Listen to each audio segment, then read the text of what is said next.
ഒരിക്കൽ ഒരു സൂത്രശാലിയായ കുറുക്കൻ കാട്ടിൽ കൂടി നടന്നു വരികയായിരുന്നു. അപ്പോൾ അതാ 2 പൂച്ചകൾ ഒരപ്പവും നോക്കിയിരിക്കുന്നു. പണ്ട് തൻ്റെ അച്ഛൻ ഇതേ പൂച്ചകളുടെ അച്ഛനെയും അമ്മയും അപ്പം പങ്കുവെച്ച പറ്റിച്ച കഥ കുറുക്കന് ഓർമ്മ വന്നു. ഓരോ കഷ്ണവും വലുതായി എന്ന് പറഞ്ഞ് കടിച്ച് തിന്ന് അപ്പം മൊത്തം അച്ഛൻ കുറുക്കൻ തീർത്ത കഥ. അതുപോലെ ഈ പൂച്ചകളെയും പറ്റിക്കാൻ പറ്റിയ അവസരം. കള്ളക്കുറുക്കൻ ഉള്ളിൽ ചിരിച്ചു. എന്താണ് പൂച്ചകളെ അപ്പോ നോക്കിയിരിക്കുന്നത്? ഞാൻ പങ്കുവച്ച് തരട്ടെ? അതല്ല കുറുക്കൻ ചേട്ടാ. ഒന്നും പറയണ്ട, എനിക്കറിയാം. പണ്ട് അച്ഛനും അമ്മയ്ക്ക് ഇതേ പ്രശ്നം വന്നപ്പോൾ എന്റെ അച്ഛൻ കുറുക്കനാണ് അപ്പം പങ്കുവച്ച് പ്രശ്നം തീർത്തത്. അറിയില്ലേ? ഇല്ല, പൂച്ചകൾ പറഞ്ഞു. നന്നായി. കുറുക്കൻ അപ്പം കയ്യിലെടുത്തു. കുറുക്കൻ ചേട്ടാ, ഈ അപ്പം ഞാൻ ഏറ്റു, പേടിക്കണ്ട. കുറുക്കൻ അപ്പം 2ആയി പകുത്തു.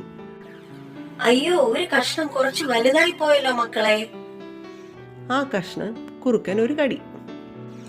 അയ്യോ, അപ്പൊ ഈ കഷ്ണം വലുതായി പോയി, എന്ത് ചെയ്യും? കുറുക്കൻ ആ വലിയ കഷ്ണത്തിൽ ഒരു കടി. അപ്പോൾ അത് ചെറുതായിപ്പോയി. മറ്റേ കഷ്ണം വലിപ്പം കൂടി. അങ്ങനെ കടിച്ച് മുഴുവൻ അപ്പവും കുറുക്കൻ തിന്നു തീർത്തു. അയ്യോ പൂച്ച മക്കളെ, എന്റെ അച്ഛൻ പങ്കുവച്ചതുപോലെ ആയല്ലോ. നിങ്ങളുടെ അപ്പം തീർന്നല്ലോ. I am so sorry. അത് സാരയില്ല കുറുക്കൻ ചേട്ടാ.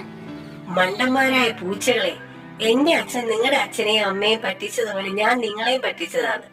ഇനി എന്റെ മോൻ ഇതുപോലെ നിങ്ങളുടെ മക്കളെ പറ്റിക്കേ. ഇങ്ങനെ ഓരോ മണ്ടൻ പൂച്ചകൾ. അതിന് നിങ്ങൾക്ക് മക്കളില്ലല്ലോ. ഉണ്ടാവുമല്ലോ. ഇല്ല കുറുക്കൻ ചേട്ടാ, ഇതൊരു വീട്ടിൽ വിഷം ചേർത്ത് വെച്ച അപ്പമാണ്. എവിടെ കൊണ്ട് ഇത് കളയുമെന്ന് ഞങ്ങൾ ആലോചിച്ചു കൊണ്ടിരുന്നപ്പോഴാണ് ചേട്ടൻ വന്നതും എടുത്ത് പങ്കുവെച്ച് തിന്നത്. പാവികളെ, എന്നിട്ടാണോ നിങ്ങൾ പറയാതിരുന്നത്? പറയാൻ സമ്മതിച്ചില്ലല്ലോ, ഇനി അനുഭവിച്ചോ. പൂച്ചകൾ എണീറ്റ് അവരുടെ വഴിക്ക് പോയി. അയ്യോ അയ്യോ, ഞാനിപ്പോ ചാവേ. എന്നെ ആരെങ്കിലും ആശുപത്രി കൊണ്ടുപോണേ. എന്നെ ആരെങ്കിലും ഒന്നും വേഗം ആശുപത്രി കൊണ്ടോ. അയ്യോ, ഞാൻ ചാവേ. മോറൽ ഓഫ് ദി സ്റ്റോറി എന്താണെന്ന് അറിയാമോ? എല്ലാ കാലവും എല്ലാവരെയും പറ്റിക്കാമെന്ന് വിചാരിക്കരുത്. തിരിച്ചടി എന്നായാലും ഉണ്ടാവും.